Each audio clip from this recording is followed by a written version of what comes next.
म मोबाइलको स्क्रिनबाट तपाईको दिमाग पढ्छु है त र यो ट्रिक कसरी गर्ने सिकाउँछु भने भिडियोलाई एन्डसम्म हेर्नु होला।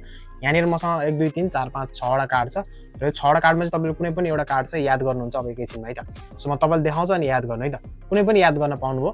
यहाँनिर 6 वटा कार्ड छ है त। कुनै एउटा याद गर्नुभयो हैन, दिमागमा लक गर्नु है त।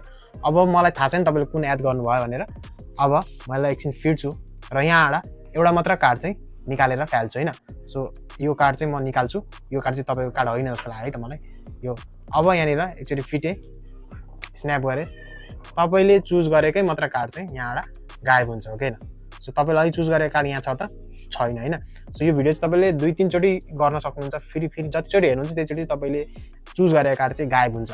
र यो कसरी गर्ने त? अब यो कसरी गर्ने एकदमै सजिलो छ। यो चाहिँ क्यामेरामा देखाउनलाई मिल्ने ट्रिक छ।